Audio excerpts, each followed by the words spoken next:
Good morning and good day to everyone. Happy Friday and happy International Education Week to everyone. Thank you for joining us today for our International Education Week closing webinar, International State of Healthcare, a Binational Perspective. We are very grateful to have our partners from India and our partners from St. Philip's and Palo Alto Colleges here with us this morning to join us in the third installment of joint webinars. It is just a pleasure to have everyone today. As we begin, I'd like to share a little information with the audience. Please be aware that the chat function is disabled for this event. Any questions you have, please feel free to enter those in the Q&A feature at the bottom of your screen. The recording or the webinar will be recorded and will be shared with all attendees following the event. Also, as we begin, want to share with you who is here in the webinar for Alamo Colleges District. We have myself, Latanya Kearney. I am the coordinator for international relations at the Office of International Programs. We also have joining us again from St. Philip's College, the program director, Mrs. B. Avila, as well as our chair of health sciences and let me see if I'm gonna say it correctly, histologic technology, again at St. Philip's College, Chair Thermogene Jones. And joining us from Palo Alto College, we have our lead program director, Dr. Severo Rodriguez. I'm going to turn the floor over now to Dr. Banjari, who will welcome our guest from India. Dr. Drita Banjari, please. And you're muted still. Sorry, I'm just trying to get that sorted. Hello, everyone. Good morning. My name is Dr. Ajita Banerjee. I want to welcome you all to this wonderful webinar that has been organized as a part of the International Education Week with a global initiative. The participants have already been briefly introduced, I think the participants that we are having today with us would be Mrs. Avila Beatrice. She's along with Mrs. Jones. We have Dr. Rodriguez. We have Ms. Medhavi Verma, and we have Dr. Nilanjan De, along with Dr. Sheila Singh-Ghosh coming from the Indian side to join the webinar. So basically, I would like to welcome you all. This is going to be a very good and very, very enriching initiative, especially keeping the current pandemic in mind.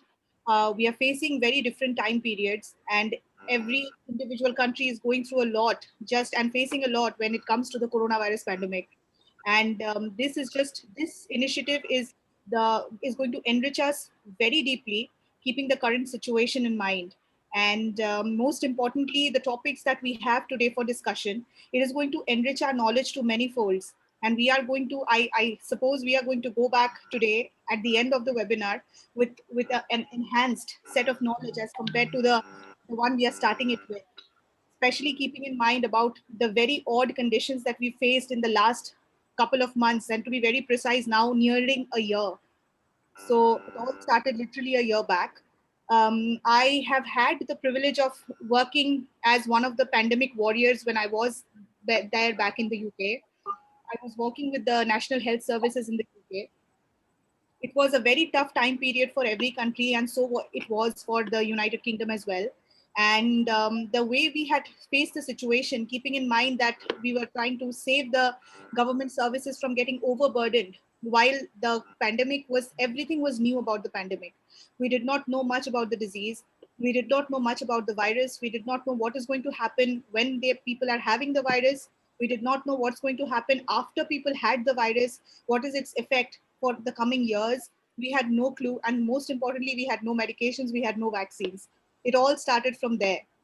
I think in the last 11 or 11 months, to be very precise, that we have gone through this entire issue as a world, as every country in the world. So I think we have enriched set of knowledge now. We know a little bit about the virus. I would not say everything. We know a little bit about the virus. We know a little bit about how to work around the virus. New things have come up in the educational zone, in the healthcare facilities. We have come up with new initiatives and new ideas. And we also know a little bit about how to tackle the symptoms now, and a little bit about how to prevent it by the new vaccine news that we are hearing from every country, and the contributions that we are coming to know from every country towards making this vaccine happen. So, all in all, I think we are looking at a graceful period coming in the future.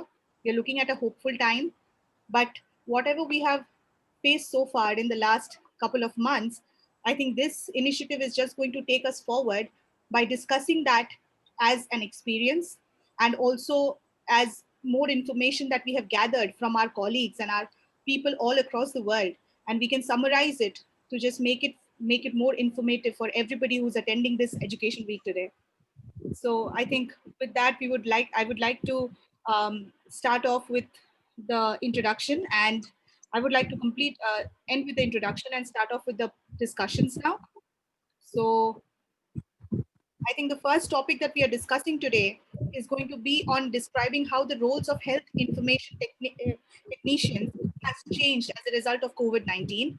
We are going to have Mrs. Avila and Dr. Day and some other speakers going ahead with this. So shall we have the start of this discussion, please? Yes, thank you so much. So our topic is describing the roles of health information technicians and how has changed it as a result of COVID-19.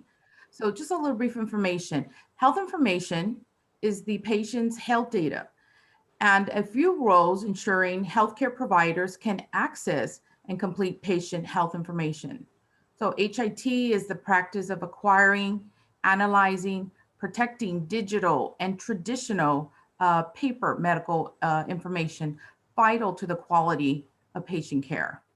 So electronic health records is an example of a change. It's the increased interoperability. So it's engaging patients. An example would be in their homes using various devices, remote monitoring devices such as virtual visits, which we have seen in the United States an increase. So this increased implementation of providing also patient portals. So instead of patients going into their facilities, their providers, they're able to connect remotely and access descriptions, lab results, things for that patient care. So mobile devices, having that internet, that home computers, those are key to staying connected. We've also seen healthcare providers and medical insurance companies have now increased implementation of having the remote various virtual services, also to including Medicare. Medicare is one of our largest support services reimbursement. So we've measured immediate implementation of tracking of statistical information, disease processes, especially with this infectious disease of COVID-19. Does set the ground foundation in order to track other diseases. In my location where I'm currently living, we are provided with national guidelines set forth by our Center for Disease Control. Our departments, state health services, every state has those, and our local community. So implementation of that reporting using social media to prepare our community, digital applications, that has shown a big increase. And then trainings of individuals to adhere to these protocols. I don't know if we have any additional feedback from Dr. Day. Yeah, thank you, Avila. So I'm just hello. Yeah, I'm just saying something related to India. And in India, 15 years back, that time our Prime Minister was Dr. Manmohan Singh. He started one initiative, and that is accredited social health activist. That group is called ASHA. That is a community which are health worker instituted by the government of Indian Ministry of Health and Family Welfare. And that was a part of National Rural Mission initiation. And after that, this ASHA community, they worked as a first point of call for any health related demand or any kind of concern which is related to rural or urban India. And in this COVID time, this ASA community, they worked very hard. They worked very hard. Like their remuneration is not very high, but the thing is, what actually they did, uh, almost 9 lakhs ASA worker, they are depute to the rural India. And in rural India, they are they did, they actually go door to door survey and keeping an eye on the migrants, and they are trying to educate the people uh, for necessary protections. Awareness they try to grow.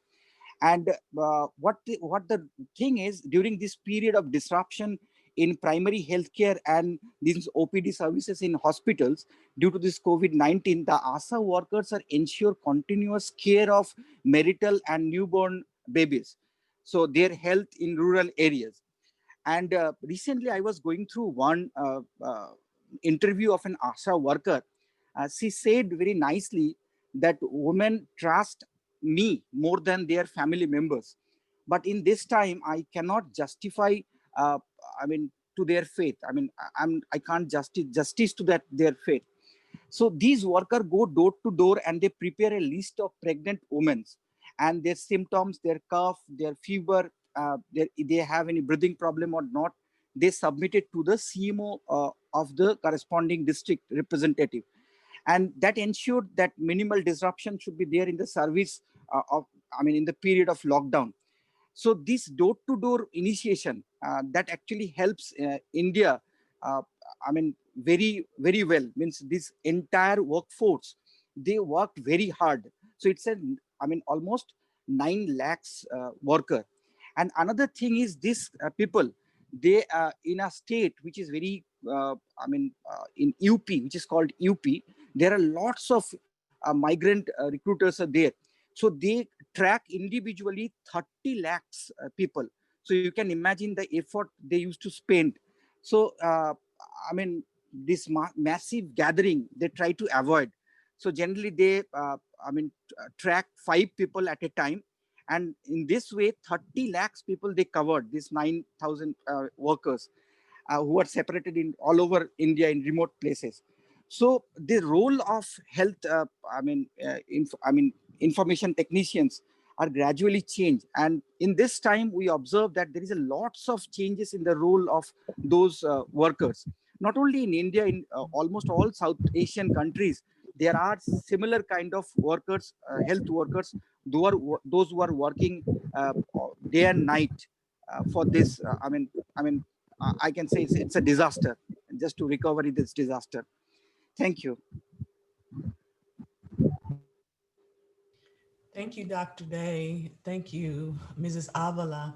Additional comments from our panelists, please. Yeah, if I may, I want to thank both Dr. Day and Ms. Avila on the comments and the content.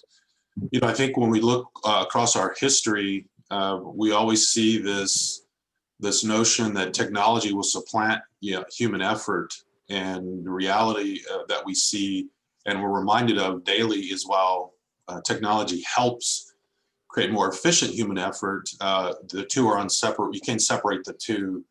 And whether we're talking about rural and remote areas of the United States, and most of the United States, in fact, is rural, and a lot of it is remote, or other parts of the world, whether it's India or other places in Europe or the Middle East, we have areas that are technology deserts, meaning that we have no signals. There is no connectivity because there's no way to get it there. So in the absence of the technology, what do we go to? What do we use? We use the original form of communication, which is we send a person, feet on the ground. They have to go and check in and make lists. So if you look at our current disaster plans that we see in areas largely impacted by hurricanes, we still make these lists around people and patients with particular special needs that are on particular types of medical equipment in the event of power outages or need to evacuate. We have priority lists, and the emergency management agencies for the region and the state usually combine efforts with resources. So this way those individuals are priority in moving out. The challenge, like we all are facing with C-19, is the connectivity in these areas is often scarce, and we know that in fact in real or person-made disasters, oftentimes technology is simply overwhelmed, so it's ineffective. So as much as we love the electronic records, there's no substitute for at times old school paper, and I use that as a metaphor for making sure no matter what. The focus of the whole focus of the healthcare system is the patient and doing right by the patient and providing the best outcome possible for the patient. So, this is the planning redundancy. So anyway, thank you. Dr. Rodriguez, Dr. Day, Mrs. Avila, for your contributions on that question. Okay, as we move on to the next topic, we've actually began talking about that with our first question. We've alluded to telehealth and what that means. So our next question is, describe the significance of telehealth during this time, during COVID-19. Our lead panelists for this topic will be Dr. Rodriguez and Ms. Verma, with additional comments from our panelists following. Please, Dr. Rodriguez, Ms. Verma. Well, thank you. Telehealth and really telemedicine is really changed the landscape in the contemporary experience as COVID became global. Now, if we go back, COVID was starting to be reported. It wasn't called COVID at the time in 2019, and we started studying it in my classes in actually last year. And as it took hold in the healthcare system in the United States and in many countries, telehealth or telemedicine has been around for decades in limited forms. Usually, a triage nurse or a triaging system or an authorization system used by EMTs and paramedics. But in the broad application that we see now, we had not seen it in this form, largely because of restrictions placed either by the licensing board and then reinforced through funding from the largest payer in the United States, was CMS. So when the CARES Act was passed as part of the declaration of a national disaster associated with the pandemic, suddenly we see a flurry of waivers issued, as well as redefining the financial incentives, which allow now physicians and what we call mid-level providers, these are nurse practitioners and physician assistants, to be able to work on that interfacing with patients using a variety of technologies, whether it's phone or it's a video call in real time with patients. Now, what we know, and granted, it's only been 9-10 months, in March, we see a huge spike in telemedicine, telehealth visits. So as the data is coming in, what do we see? Really, the telehealth, telemedicine visit is operating the same way it has historically. It's a forward triaging process, with only about 3% of patients in the data that's been reported so far actually being referred to an urgent care, and about 1.5% or so actually being referred to an emergency department. So what does that mean? That means 97% of the patients were able to get a check-in, get consultation with the provider, and if it's a matter of an antibiotic or some other prescriptive remedy, have that put in place without the need for them to leave either their quarantine or navigate a transportation system and while still having that interaction with the physician or provider, simultaneously not putting the provider or their staff at risk of infection while still providing care to the patient, and all of which is documented and in most cases reimbursable. So thank you. Thank you, Dr. Rodriguez. Thank you for explaining with the little information and statistics the importance of telehealth tech during the COVID times. So basically, telemedicine or the telehealth tech has become the spotlight for coronavirus care, and it has given the telemedicine is making a very positive contribution, especially to the healthcare, especially during this pandemic, and we are using it in a variety of ways. Say this includes the real-time telephone or the live audio-video interaction, typically with a patient and a caregiver using a smartphone or a tablet or a computer or a laptop. And this is called the synchronous way of communicating. Then we have the asynchronous way of communicating, and that includes the store and forward. That is where the messages or images or data that is collected at one point, and it is interpreted and responded to later. That means the patient portals, it can facilitate this type of communication between the provider and the patient with the help of some very secure or confidential messaging system. Then we another type that we have is the remote patient monitoring, and this allows the direct transmission of patients' clinical measurements from a distance, may be real time or may not be real time, to their healthcare providers. There are a number of benefits. There are certain demerits also, but we have a number of merits and uses of the telehealth, and this may include actually the telehealth services can facilitate public health mitigation strategies during this pandemic by increasing the social distancing, which is the key method that is to be used for prevention of coronavirus. And these services can be a safer option for all the healthcare providers and patients by reducing the potential infectious exposure, which is which is the most important point as far as the coronavirus is concerned, because of the most important thing during coronavirus is the physical contact.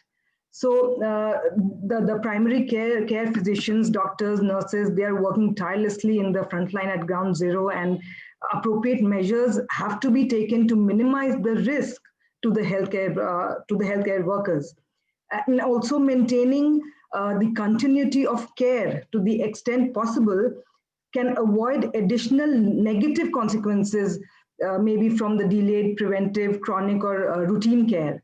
Also, the remote access to the healthcare services may increase participation for those who are medically or socially vulnerable or who do not have ready access to the providers.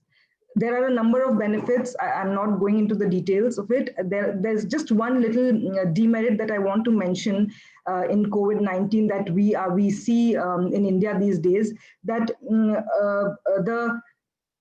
there are a number of hospitals and large physicians who are well equipped to deliver healthcare in this way, but most hospitals and private practices in remote areas, they don't have the proper setup to provide this kind of service.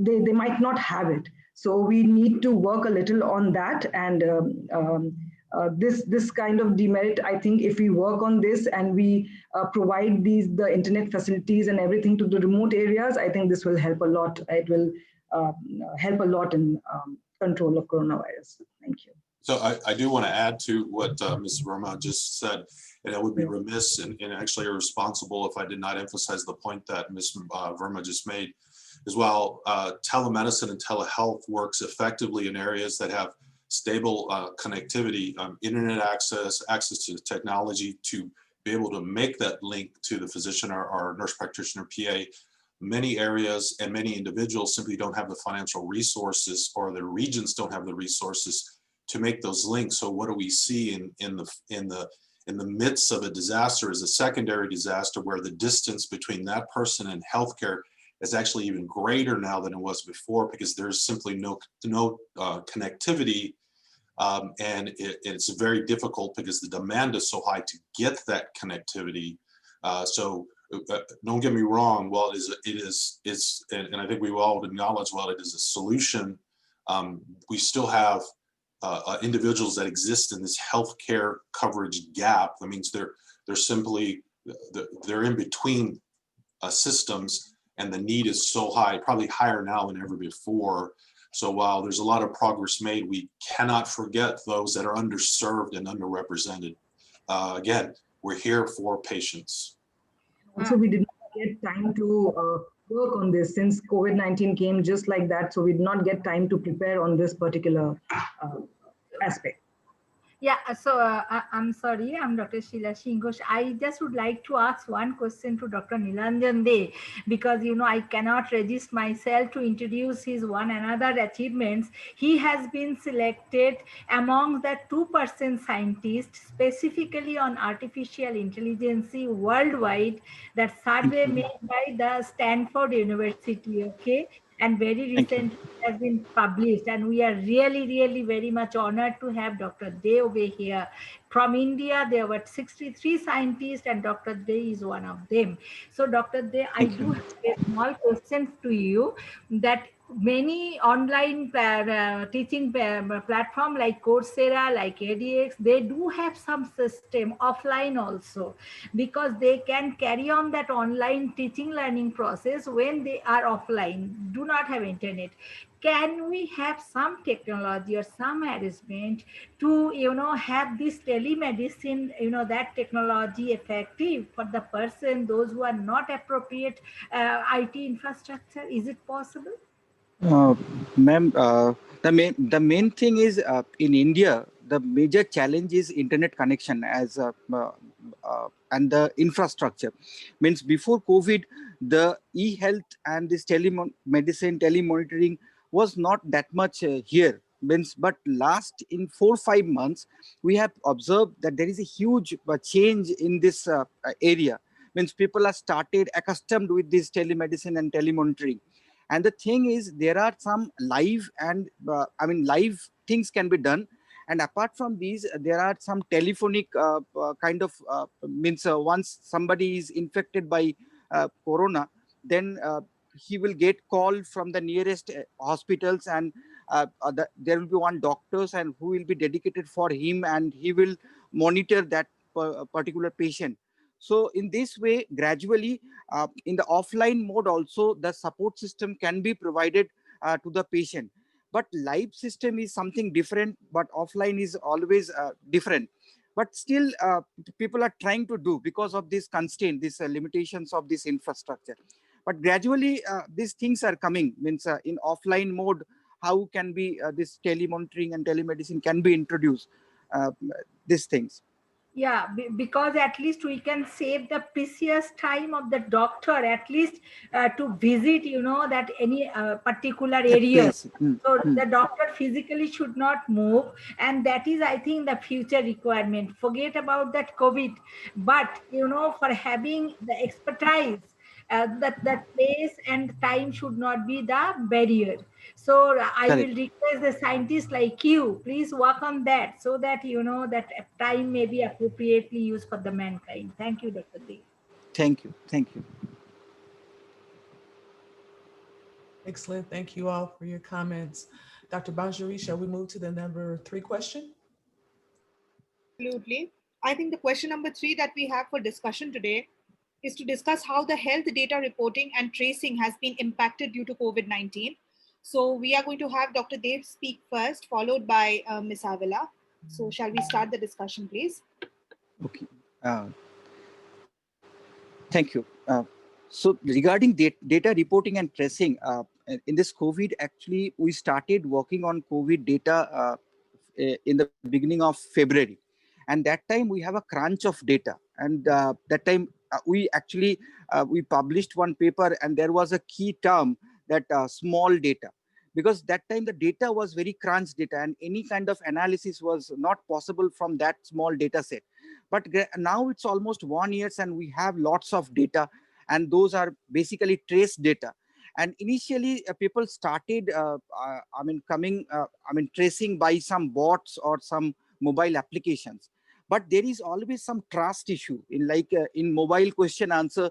If there are so many questionnaires, and if somebody is giving the answer, means you are traveled somewhere, or you are connected, touched with something in this kind of, are you having any breathing problem, or this kind of question, there is always the person needs to be very honest once he replying the answer, otherwise the entire data analysis will be wrong. So this was one challenge. Still in India, there was an apps which was getting very popular, which is called Arogya Setu. And similarly in Bangladesh also, and other Asian countries, they started developing this kind of apps and bots. But this trust issue was a major problem. Last I discussed, there was a health worker, there was a community who are, forefront, they worked, whole day, night. These are called the ASA, as I already mentioned. They started taking the ground data. In my city, in Kolkata, I can give you an example. In mid-August, Kolkata Municipality Corporation, they come up with a free COVID test doorstep program. And after taking this doorstep program, the recovery rate was initially 58% around that. That time in August, mid-August, 18th August, it is reported. And suddenly there was the recovery rate changed to 78%. Because of this tracing, and gradually people started, once there was a doorstep checking, tracking, then these things improved. Another thing I want to mention, the data which people actually getting from the ground data. There are several states which not provide the actual data, because there are many challenges, and that time hospitals are maybe not working properly. Some limitations are there, so many limitations. So there are some states like in our country, like Tamil Nadu, they provide lots of proper data. But there are few states which not provides the proper data, and not the demographics, you are not getting the proper data. So that's why the time series which they generated for analysis, that was completely wrong, it's messed up. So these things actually happen. So reporting and tracing is very important. Apart from these, there is one technology which is called Internet of Drone, which is kind of surveillance, which is also deployed in many places for real-time surveillance, not for the only for the surveillance purpose, but for the tracking purpose also, to acquire the data. So real-time data acquisition by Internet of Drone technology, that is another thing which was introduced. And in airlines also, there was some places where there was some telemedicine, monitoring system they deployed. I can give an example, like in Taiwan and in Vietnam also, from the very beginning, they started doing these things. They are taking the travel history and they are trying to track that person. And that's why their mortality rate was very, very less compared to other countries. So these things actually happen for data tracing, starting from the patient, pharmaceutical companies, healthcare providers, healthcare practitioners. Everybody is associated, apart from the government. So data tracing and data reporting is very important. Proper data tracing is important. So I used to mainly work in medical imaging. For our cases also, lots of proper data is very essential to go for the further analysis. And lots of prediction models comes up. What is the probable, where can be the outbreak, and what will be the sensitivity of that outbreak. So those, everything depends upon the data which actually these people generates or these apps generate. So tracking and reporting is very essential for these prediction models. Thank you.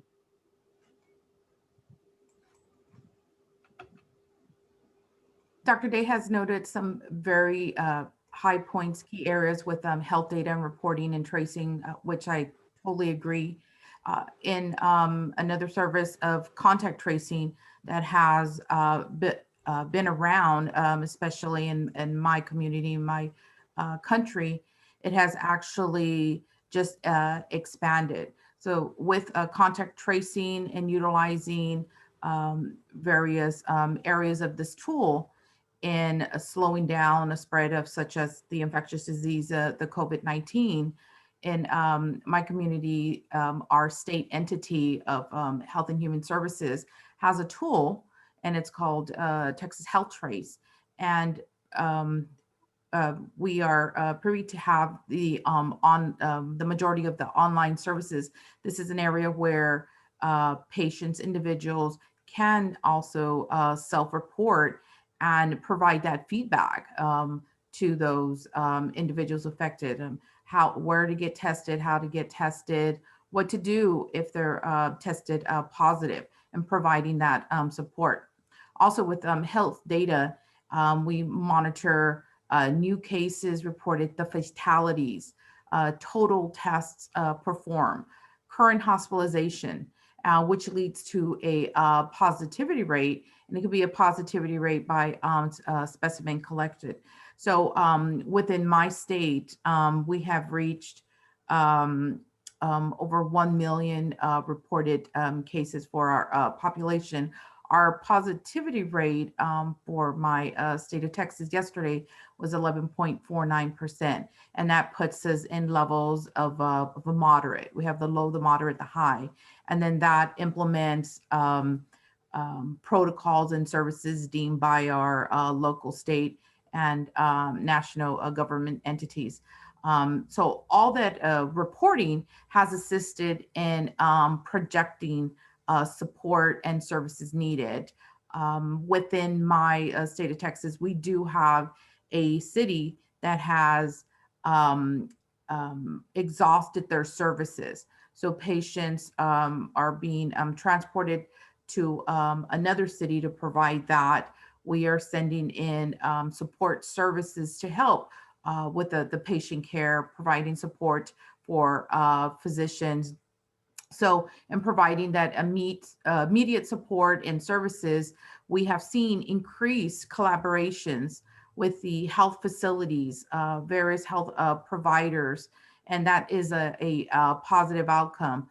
Also, increased training of staffing to provide that quality information needed in tracking and reporting.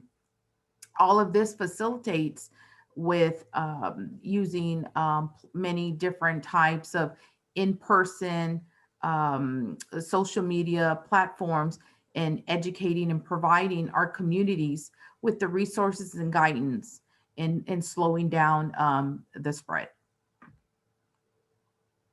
Thank you so much, Dr. Day. Thank you so much, Ms. Avila, for your crucial information on data tracing and reporting. I would just like to add a few points into this from personal experience, as well as from my working experience as one of the physicians during the pandemic time. Data tracing forms the skeletal framework of preventing spread of coronavirus, to be very precise. So the apps that was designed, especially keeping in mind the Indian app that we have, the number of people it is catering to, the huge amount of population, which would be very identical or very much understandable when it comes to even the United States of America. So many people, how to keep a track of how many people are getting exposed to the virus on a daily basis, how many of them are developing symptoms, and who are the people who are the red flag people that we need to keep in mind so that they don't spread the infection further to their group or their community. So data reporting and data tracing forms the main skeletal framework for this entire system. It is working quite smoothly in our country, but only problem is that sometimes the demerit that I would like to highlight is sometimes the symptoms are not identical to what the patient might really be feeling, because the entry is always on the hands of the patient. So you might encounter some biases, to be very precise, because when it comes to coronavirus, there is an added tension, there's an added scare, there's an added fear that is running in the minds of the people.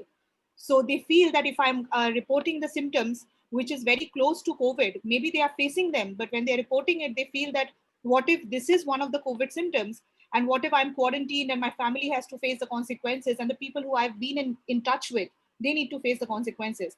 So I feel that the sense of bias comes into picture.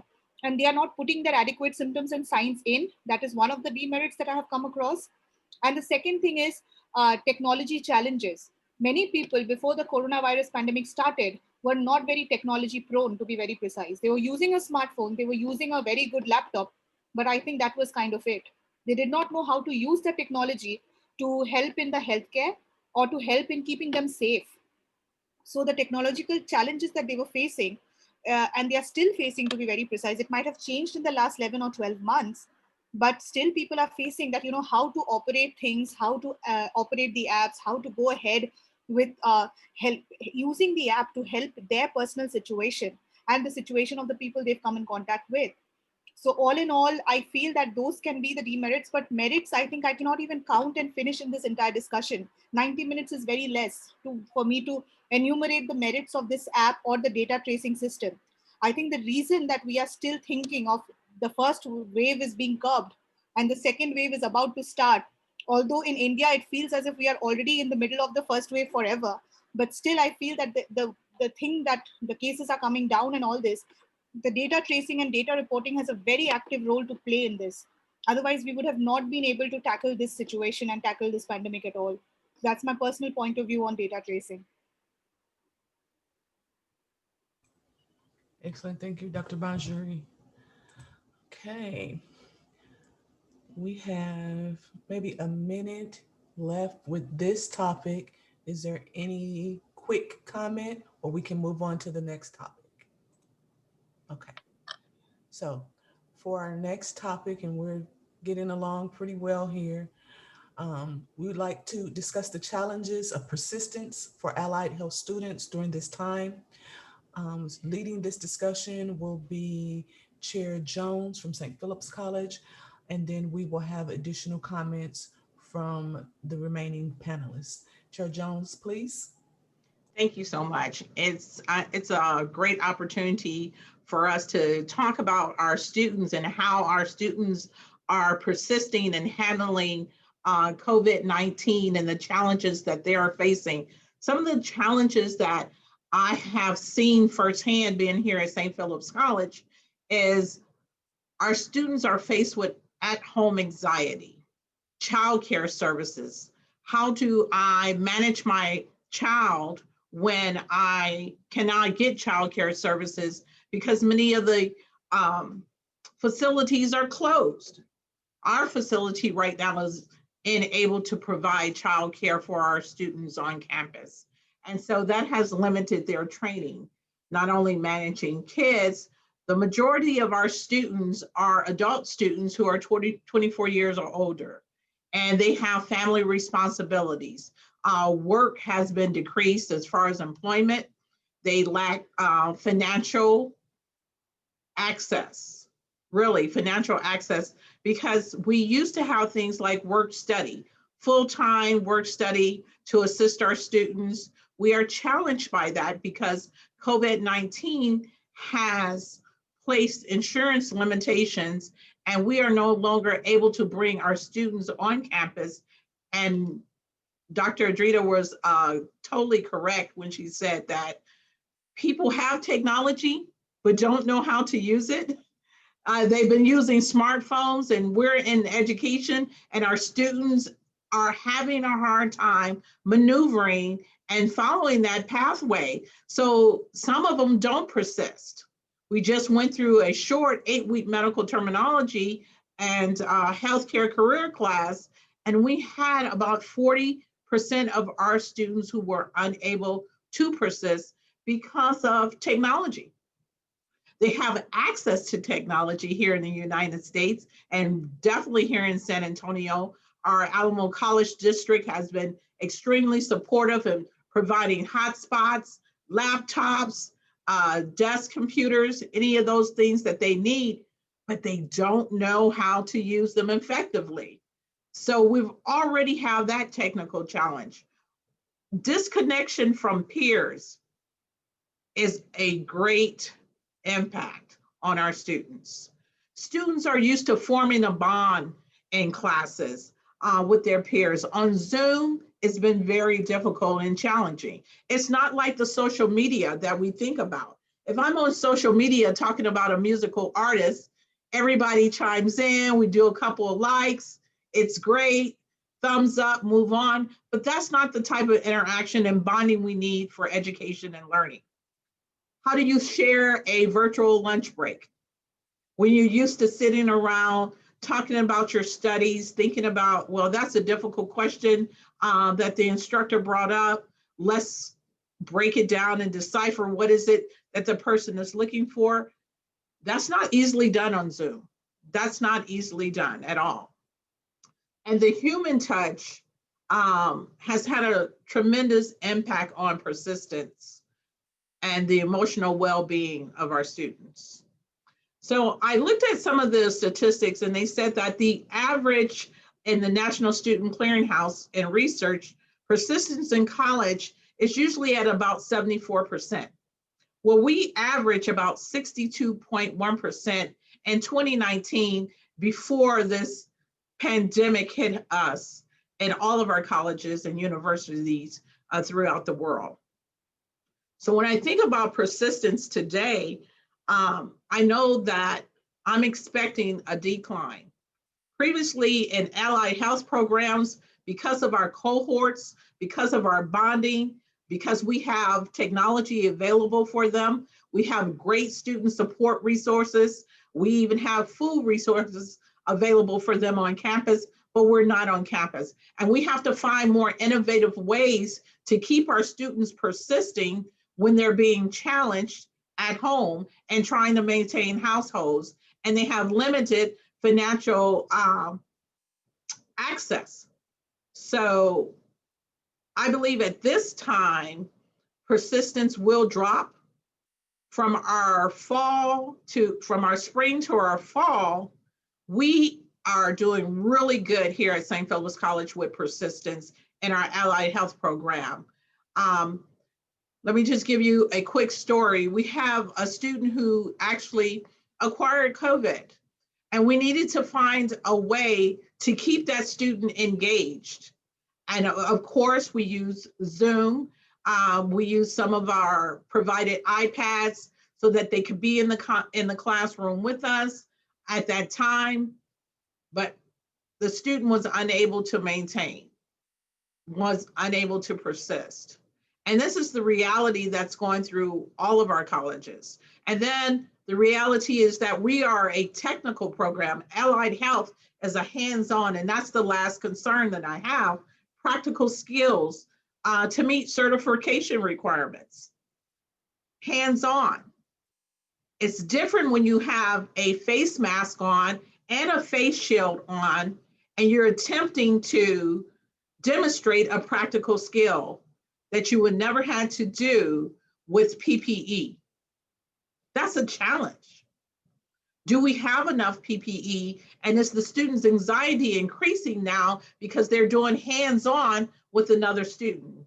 And I failed to mention before when you were talking about telemedicine and education for us right here at our college has been an advantage because our students are able to observe and be right there in the home with a provider, observing what is going on and how to demonstrate the skill level with that provider, especially with PEDS and our OTA programs, occupational therapy assistant programs, and our physical therapy assistant programs, because telemedicine allows us to watch the client and us to demonstrate the skill. So opportunities to practice our skills is what has been the greatest challenge for persistence. And I know that probably is occurring all throughout the United States and really all throughout the world. It'd be great to hear how you're meeting that challenge in India.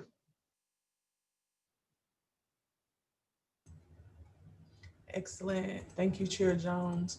Okay, we're going to move on with any of our other panelists that would like to join this quick transition as we were talking about what was going on in the public in general, moving into how this is impacting our students. Because after all, each of us here are educators. And we want to just continue that discussion just for maybe 5 more minutes or so. Dr. Rodriguez, would you like to share? No, Dr. absolutely. Miss Jones, thank you for that. And always that's very encouraging, especially the wraparound services that St. Philip's and Palo Alto, really the entire college system has. And we're fortunate for the leadership of the chancellor and the board to be able to put those in our respective presidents. I think the challenge that we face, really it's twofold as professionals and as educators, and I guess in some sense us also as scientists, is that there's overwhelming evidence in the educational field that when you put a course from a traditional face-to-face format into an online format, whether it's synchronous or asynchronous, or we use the term distributive, the attrition rates are, they go from maybe 35% to about 70%. And we've known this for some time. The challenge that we face, and even in the best of programs, we still have attrition rates that approach 70%. The challenge that we're facing acutely is now we're having to make these transitions, virtually overnight. And it's not just the student getting accustomed to familiarity and use of the technology, but it's also the educators and the support staff for the educators having to make that same, make those same changes and growth, if in fact they're not used to teaching and engaging through the technology medium. So it really creates a very difficult prospect, or a very difficult equation for both to handle. One of the things that, if anything, has been a byproduct, where as much as social media is at times not a good influence, we do have in the younger generation of students, they're quite tech savvy in the navigation of software and apps. It's about its application and orientation to a learning direction, which has been challenging. And then one of the things that creates such a problem, and why we see such high attrition in online learning courses, is that it's that accountability of having to go to class and having to answer questions. The positive byproduct of that obviously is that cohesiveness that you spoke of. So I'm hoping, I guess we're all hopeful that one of the positive spins once we get through this pandemic until the next one comes, is that we will have had an opportunity to learn and digest best practices and build those into the toolkits of our current and future generation of teachers, as well as the systems as a whole. So thank you. Thank you, Dr. Rodriguez. We appreciate it. We see that our time is moving on here. And Dr. Banjari, would you like to continue? Sure. The next discussion that we want to go ahead with is to discuss how COVID-19 has contributed to the increase in disparities and decreased access to healthcare due to race. We have the lead panelist here as Ms. Verma, followed by Ms. Jones giving her views on the topic. So shall we go ahead with this discussion, please? Thank you, Dr. Banerjee. So when we discuss about the disparity, the increase in disparity and the decrease in access to healthcare due to race. So these disparities in access to health information services and technology, this can result in very low usage of preventive services, less knowledge of chronic diseases, disease management, and very high rate of hospitalization, and also very poor rate of health status, reporting of health status. So as far as COVID-19 pandemic is concerned, it has compelled the entire globe, all of us, the entire global community, to work together to understand SARS and mitigate its effects. But it has also highlighted some health disparities faced by people from the minority race or some ethnic groups. So I think some international, if we get into some international collaborations, it is very much needed to leverage the international collaborations needs to be leveraged to address these disparities and inequalities. So while telehealth has many benefits, especially during this pandemic, it has also created some health disparities in rural communities, with the vulnerable population, the racial and the ethnic minorities, and those with lower socioeconomic status. These groups are disadvantaged by the digital divide, as also discussed by Dr. Rodriguez, that the remotest of areas, it is very tough to reach the internet connection, and the connection that is to be reached, it's very tough. So according to some researchers found, the researchers found that the 3 stark health disparities in the telehealth access, and those disparities are related to race, age, and the language preference. So the term racial and ethnic minority groups, they include people of different colors and a wide variety of backgrounds and experiences.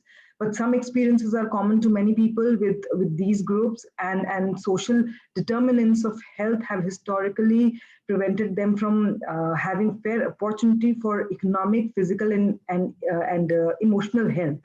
There are certain factors that contribute to the increased risk. We'll very briefly discuss a few factors.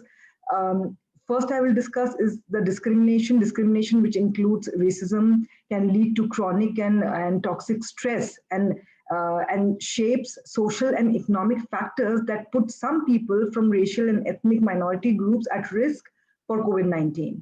Then we have the healthcare access and utilization. The healthcare access can also be limited for those groups by many other factors, such as lack of transportation, childcare, or ability to take time off work, communication and language barriers, cultural differences between patients and providers, and historical and current discrimination in healthcare system. Also, some people of these groups, they are hesitant to seek care because they have some distrust on the government or the healthcare system responsible for the inequities in the treatment. Then we can discuss about the occupation. People from some race and the minority group are disproportionately represented in essential work settings such as healthcare facilities or factories, groceries, stores, public transportations. Some people who work in these settings have more chances to be exposed to virus that cause COVID-19 due to several factors such as close contact with public or other work, or not being able to work from home, and not having paid sick days. Then we can discuss about the education, income, and wealth gap. Inequality in access to high quality education for some people can lead to lower high school completion rate and barriers to college entrance, and this may limit future job options and lead to lower paying or less stable jobs. People with limited job options likely have less flexibility to leave the job, that may put them at high risk of exposure to the virus that cause COVID-19. And also their housing. Some people from belonging to some group live in very crowded and congested conditions that make it very difficult for them to, it is very challenging for them to follow the prevention strategies.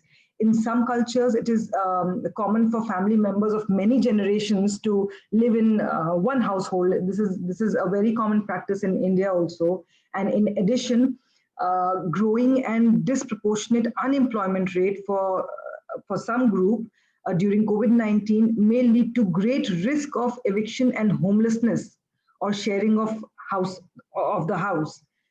What can be done in this regard as individuals and communities respond to COVID-19 recommendations and circumstances?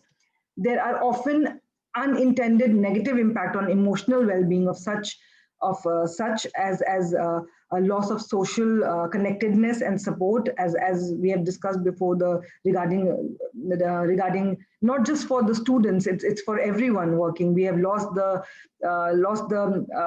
connect with our colleagues, with our seniors, with our juniors, with everyone working from home.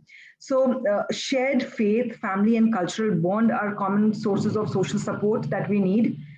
Finding ways to maintain support and connection even when physically apart can empower and encourage individuals and communities to protect themselves, care for themselves who become sick, keep kids healthy, and better cope with the stress. And also some community and faith-based organizations and employers and healthcare system and providers, public health agencies, policymakers, and other all have a part to play in this, and they need to promote fair access to the health and to prevent the spread of COVID-19. We must work together to ensure that people have resources to maintain and manage their physical and mental health. It is very important during this time, because since all of us know, because of this, all of us are mentally and emotionally, all of us have become very low. So it is very important for all of us and our families and our friends to work together, to work,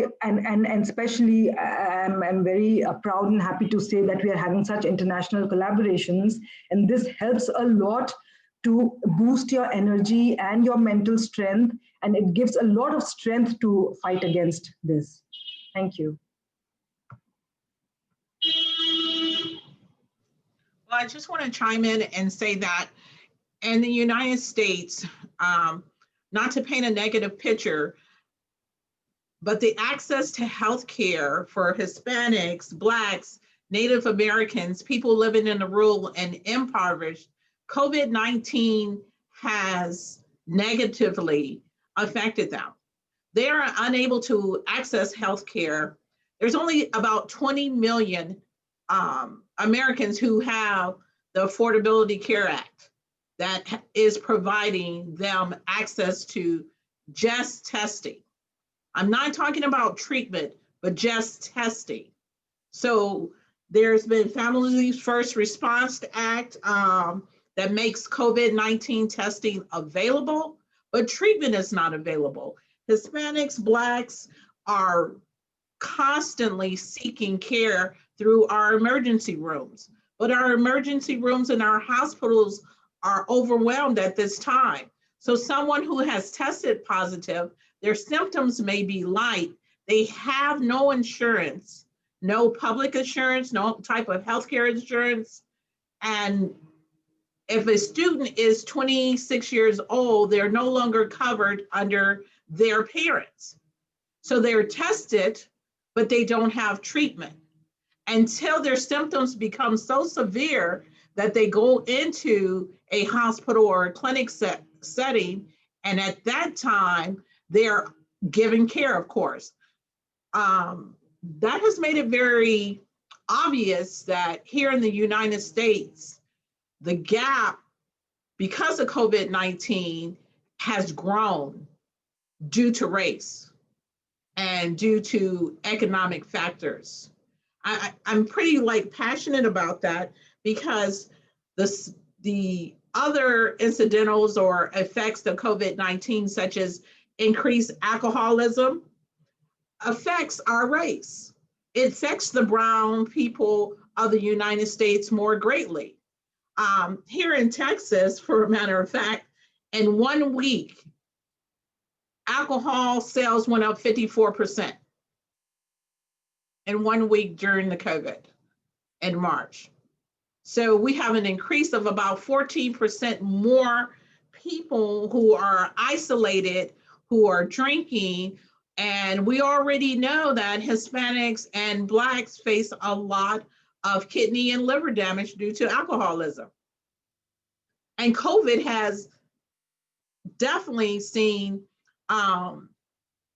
played a part in that because people are isolating. They're increasing their alcoholism. And SAMHSA, the Substance Abuse and Mental Health, St. Philip's College, as well as our other colleges, we have engaged in surveys before, and we need to understand that race is a major factor of who will be able to be treated, because we do not have family physicians. We do not have access to the telemedicine that's available. And so we need to be more strategic and find ways to support our communities.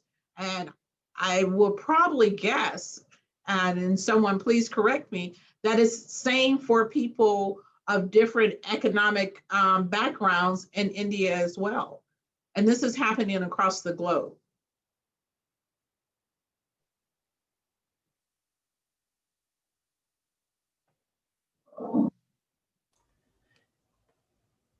Dr. Excellent. Okay, Chair Jones, you put some things on our mind. This entire webinar has been so rich and so full. Again, we want to remind everyone that if you do have questions, please use our question and answer, our Q&A function at the bottom of your screen. The chat is disabled. But as we move to our last topic, our last question, it's really what we've been talking about this entire time. When we started out talking about the general impact of COVID, when we got into the tracking and the data, when we began talking about how all of this has impacted us as educators and our students, our ability to connect, and then just talking about the disparities that have existed but are pronounced and widened because of a global pandemic, which is still for me a very odd thing to say, global pandemic, meaning that it has no boundaries with regard to who it is impacting.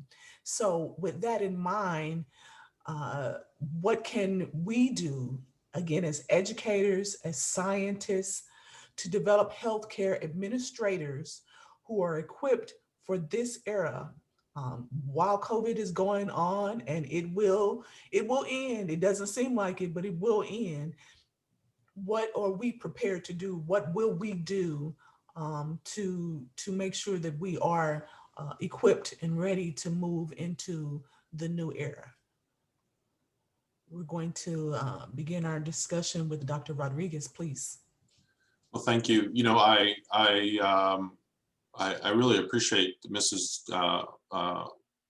Jones' comments in the previous question, and I feel compelled to just to reemphasize a few points that she made, and then it will segue nicely into healthcare administrators. In the state of Texas, with the exception of Alaska, is the largest geographic state in our nation. And if you compare to, just for context, if you compare most European countries can fit inside of the state of Texas, just to give you an idea of the physical size, geographic size. In the state of Texas, and it's often called the Lone Star State, and it also has distinct notoriety of being the home of more than half of all uninsured people in our nation, in the United States. So, and when we look at those individuals, the most vulnerable of our population in the entire country, you know, they are particularly impacted as we navigate the C-19 world, and we will, moving forward, and not just C-19, but flu and other outbreaks. The other sort of double whammy that we see in access is that while we see shutdowns occur, and these are very controversial, and the prohibitions or boundaries placed on in-person visits through telemedicine, we see a number of healthcare facilities who, when in fact canceling elective procedures and elective surgeries or elective visits, financially now are at the point of bankruptcy or financial collapse, and are in desperate need of assistance through the government. And I remember in the United States, it's not a single payer system, meaning the healthcare system is not universal and funded by the government. It's a multi-payer system, so it's a combination of payer sources. So it's a struggle. So unless we see some significant changes quickly, at the federal level, then we will see a restructuring of our entire healthcare system in ways that will even amplify the existing shortcomings to access by the most vulnerable in our population, and that's terrifying. I think as we look forward into the future, healthcare administrators, which in theory we're training now for tomorrow, it's important that we use the events of today as teaching tools and case studies with an emphasis on not just the technical knowledge at the individual level, but also the technical knowledge to work in a team or in a group. And there's a clear differentiation here in it's not enough for a student just to be able to recite a definition or talk about a theory. The students need to be able to demonstrate these competencies through presentations, through team engagements, through team leadership, and through various interactions. Now, the confounder here is the lack of face-to-face presence, but in itself, more now than ever, this has become an expectation and a competency. Your healthcare administrator of the future will be able to use and navigate effectively technology of all types. Now, that's always been part of, for a number of decades, been part of job descriptions or expectations of performance, but now truly it is part of what we do on a day-to-day basis. So, in times past, we promoted the clinician to a leadership role. And while they were formerly trained as a clinician, and now I'll get maybe controversial here, while he was formerly trained as a clinician, he was not trained as a leader. And where we're at today, and I'm hoping even more into the future, it's not about using a pronoun, because it shouldn't matter if it's a he or she. It should matter about the best qualified person for the position, who doesn't have to be a clinician, but has to be someone that has a trained leader that has gone through formal education in public health or in healthcare administration, who's able to navigate both surveillance and engagement of their communities, as well as management of the various disciplines through engagement and communication with qualitative and quantitative skills to lead their organization into the future. So really the burden is not just on the student in their engagement, but it's on us as educators and scientists and policymakers to say, how do we in some way redefine the way we engage and train and educate our students? Because now we're really, instead of leading training in one pathway, we're really having to create two, where we're engaging and growing the individual level task. And really, we're talking about capacity here, while also engaging the students to be able to navigate and work effectively in teams and small groups. And we all know that both of these are challenging if taken by themselves, but now we're having to do it simultaneously because the need is so high. And I think in times past, we were able to say, when you go to the next level, you'll spend more time on this, and the demand is so high and the stakes are so high with our patients that we have to graduate students that are work ready. They have a measure of competency and they can do the skill or skill sets in the areas. There are lots of standards. The American College of Health Executives is a great place for students to go, and they have fellowships, just like the College on Healthcare Management Education, which is the accrediting body for healthcare admin and healthcare education. And they're the only accrediting body for programs. So we look to them for standards, as well as people that are practicing in the field every day on what is needed, what is the expectation, and those two skill sets to work individually, individual capacity as well as team capacity are key. All of this it's wound up in engagement. Now remember, engagement assumes a few things: communication, effective communication, and with that, problem-solving skills, qualitative and quantitative skills as well. I could go on about this for quite some time, but I'll stop and hand the floor over to my colleagues. Thank you, Rodriguez. Dr. Rodriguez, do we have additional comments before we move into our Q&A? Well, I guess I must comment, being a healthcare administrator and graduating from Texas A&M San Antonio here in that field. And I always felt that during the time that I was in the military, that the clinician is limited in their sight.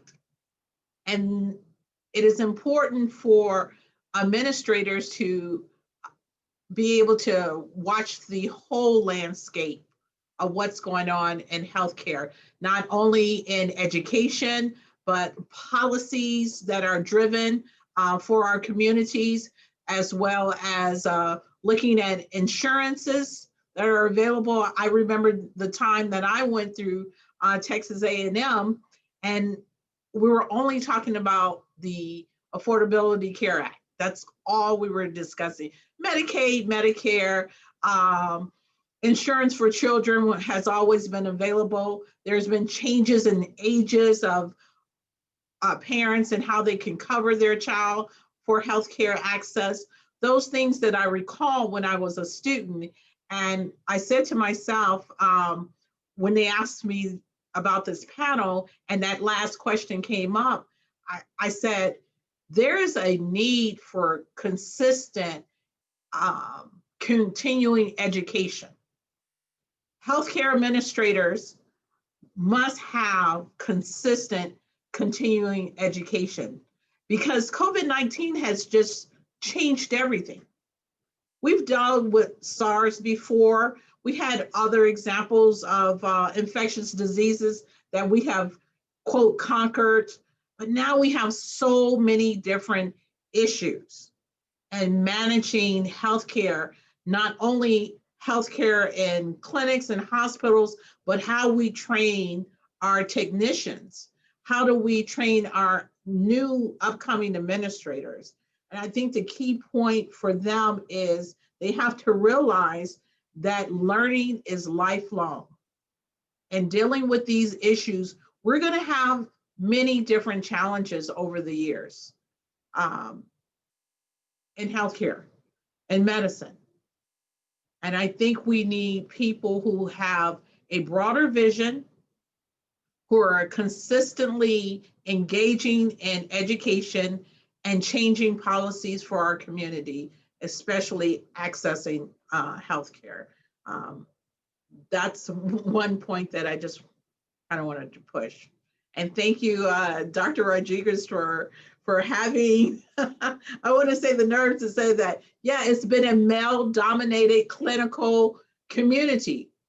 Healthcare educators, administrators, that's all that I seen when I was coming up through the military. And when I got out, you didn't see strong, passionate females directing hospitals, administrating them. So it's really good to see the power of us on this web today. I think Dr. Banerjee would like to add something on it. Yeah, definitely. We've had some really good talks by Dr. Rodriguez and Ms. Jones. And what I would like to add is that obviously the topic in itself is a self-explanatory topic, like educators, which we are developing because of the new era. So to be very, very precise, as I was wanting to add previously as well, and now in this discussion as well, that just to make healthcare administrators know exactly what situation they are going to face in the coming future. If you're being hopeful and we are thinking that, okay, COVID-19 is not going to last for any more time, but we never know that today it is COVID-19, tomorrow it might be some other thing, some other virus or some other organism cropping up from some other place. When we might be facing another global pandemic, you don't know. So my first point is like we'll have to, this new system of management, which is through telemedicine, through tele-education, and the use of technology wisely in order to prepare the new generation of healthcare administrators, we, at least with this is a new experience, but in the last 11-12 months, we've come to know that this is achievable. So this is a new understanding and this is a new knowledge background. And we can use this not only for this pandemic, this global pandemic that we are dealing with, for any future pandemics that we may not know about at this point in time. And again, as I was trying to say, that nobody was prepared about it previously, but I'm pretty sure that people are using the technology very, very wisely at the moment. And they are coming to know so many new ways in which they can actually use the time and utilize the time for the best productive management of everything, starting from healthcare to education, and also to prepare the future generation of warriors, be it the healthcare administrators, be it the nursing teams, be it new doctors, be it be it the scientists that are actually helping. So I think they are also being like the skeletal framework of producing the vaccines and things that we are going to use for the coming future generation, and also to curb this pandemic. So all in all, I feel that it's a big task, but it's quite achievable. We have done a lot in the last 11-12 months, and I'm pretty sure we are going to have a very, very bright future, keeping everything and all the important information that we've come to know in mind. So that with that, I would like to conclude this. Excellent. Thank you, Dr. Benery. And to all of our panelists, to Dr. Ghosh, we have just had a wonderful conversation. We're going to begin to wind down our event with our Q&A section now. With the first question, and these will be open to any of the panelists who would like to share. We're going to have about a minute or so to actually contribute to the question. And the first question is, will there be any new role or position generated in the healthcare ecosystem as a result of the COVID-19 pandemic? So I think every hospital system, or virtually every hospital system, has public health and epidemiology, and oftentimes they're shared roles. So I think every healthcare administrator is public health, whether they're formally trained in public health, it's on the job learning. But I think you're going to see a greater network of epidemiologists. So for those that are not familiar, epidemiologists these are the experts that track disease. And I mean, really they do a number of things, but in outbreaks and pandemics, these are the ones that track the movement of diseases. And the last outbreak we had, that affected Texas and really the United States, other than the seasonal flu, was H1N1. So in 2008-9, we see the H1N1 move in from Mexico, hit Texas, and the systems in place pick it up and then start sharing the information with other states that we anticipate being impacted. Unfortunately, like anything, complacency hits in, and the emphasis placed on those roles fades, and which means the funding goes away. The lessons we're learning now is, hey, you know what? There always needs to be a ready state, and the value of a strong public health component to a healthcare system can mean life or death, literally, to our communities. Thank you, Dr. Rodriguez. Thank you so much. In the interest of time, we're going to go ahead to our second question. And that is, curriculum reformation is required in the healthcare system as a result of this pandemic and after. What will that look like? How will that look? Any panelists? I see Chair Jones, you're unmuted. Yeah, thank you for giving me the opportunity. Our curriculum is definitely going to change. Our curriculum is always in a flux, and we should be more flexible and bringing real issues, real time into our classrooms.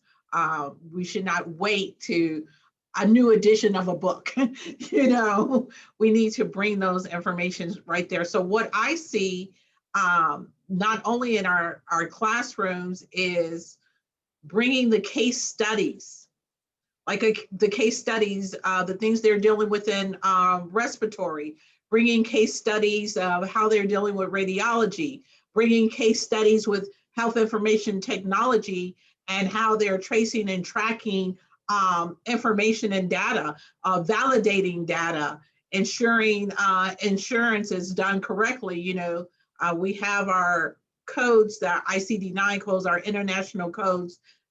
They're going to be changing too as well. There's going to probably be some new additions. And so we're always going to have to bring in that type of information into the classroom.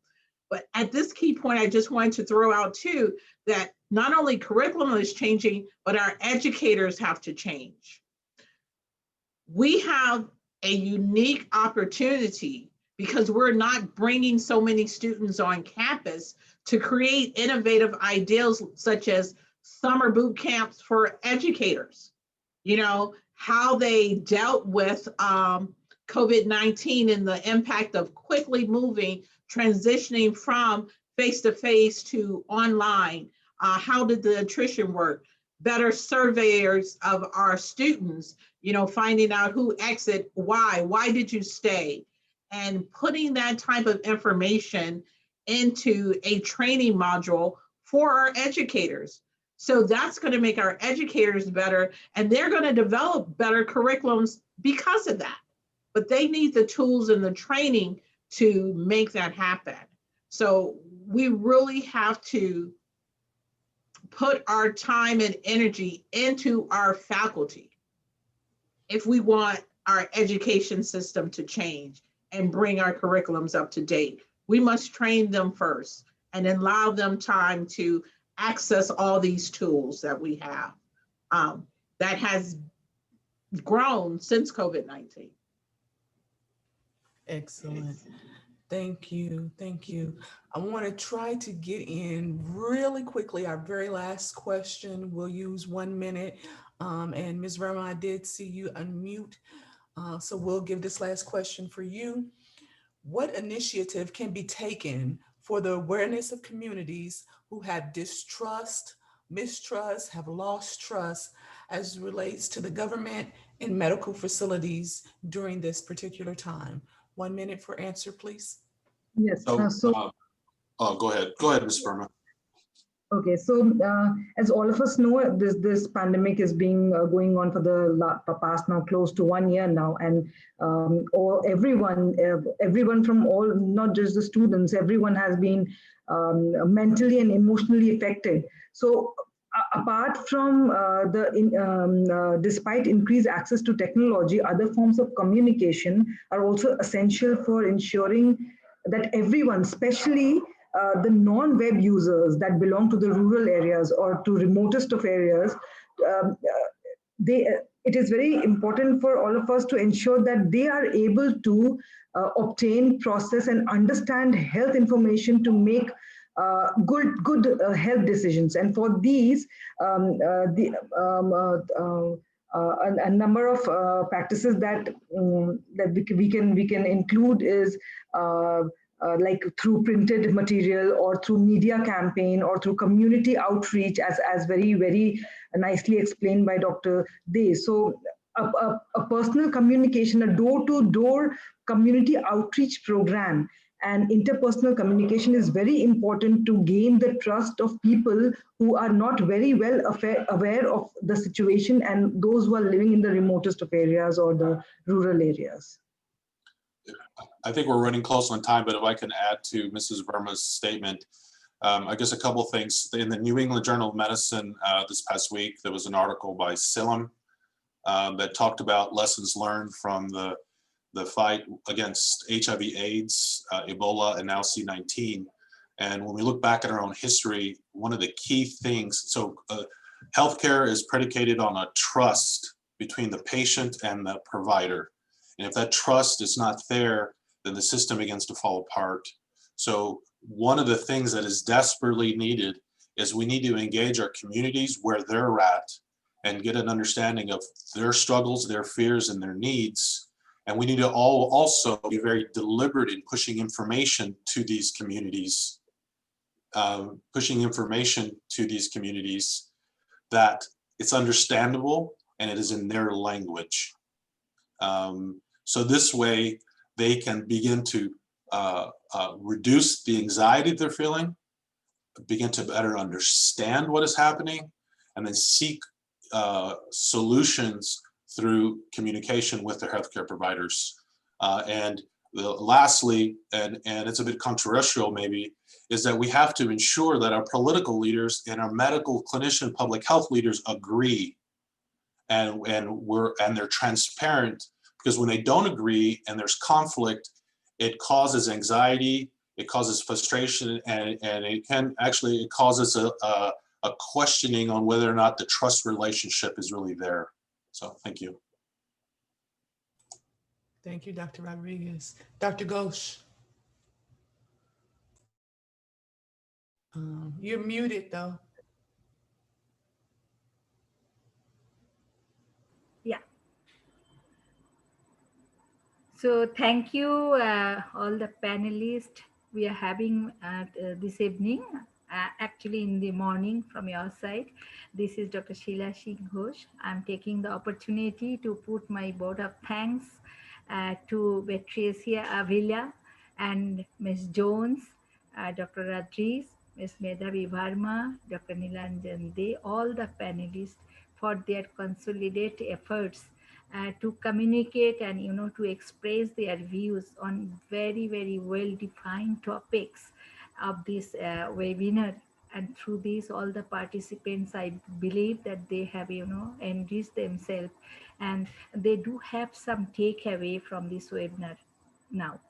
So all the panelists, they have explained and they have tried to address the very pertinent issues, which not only, only because Dr. Ms. Jones has very nicely explained that why should we wait for another pandemic to come and to think that what role and what position should be generated, because it is the curriculum need to be, reforms, because every day the teachers, the educators, what she has emphasized, that the teachers, the educators needs to train themselves according to the requirement, and automatically and accordingly they will frame the curriculum.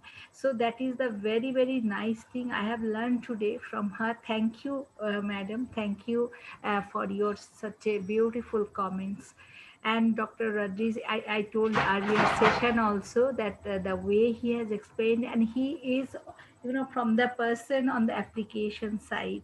I mean, both the panelists has explained the things so nicely that they have not only the theoretical aspects of it, but they have gone through that each and every part of this scenario, and from there whatever they have retrieved, they have explained to us today.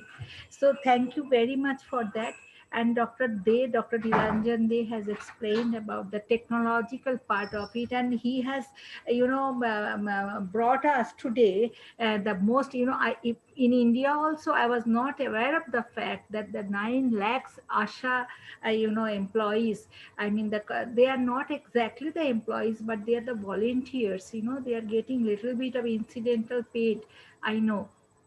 But the way they have given the service to cater this necessity, that is remarkable. So the observation of Dr. Nilanjan De is really highly appreciable. So all the panelists, they have fulfilled their role, and our expectations, I believe all the participants' expectations too. And I would like to give a very big thanks and my heartfelt gratitude to the team of Alamo, Isabella, Jessica, Mariela, and obviously Latanya. I know she is not well, but the way she's passionate to do these things, and this is really some things I learn always from her. So thank you, Latanya, and thank you all the members from Alamo for such a nice organizations. And this is the flawless, I can say this is the flawless webinar, and which you have conducted into the International Educational Week, and Dr. Ajita Banerjee, our co-moderator, and she is actually she was supposed to be one of the speaker, but I thought no, later, because she has got the intention to participate in each and every point. So So I believe that moderator is the role who can, poke her nose or his nose in every part of the discussion. So that's why, and my expectation is fulfilled from Dr. Ajita Banerjee for her nice, contribution, because, she has visited, worked in UK, worked in India during this time. So I thought that, we can have some word from the horse's mouth. So, and above all the participants, those who are present over here, I know some net issue was there and somebody was faced some problem, but anyway, thank you everyone for such a wonderful webinar, and hope to see you all of you very soon. And thank you very much. Have a great time, have a great day, and thank you so much once again. Thank you, Dr. Ghosh. Thank you, all of our panelists, for being here. And thank you all for participating in our closing webinar, International State of Healthcare Binational Perspective. For the remaining events for International Education Week, please join us at www.alamo.edu/IEW. Thank you all and have a wonderful day. Thank you. Thank you. Thank you. Mhm.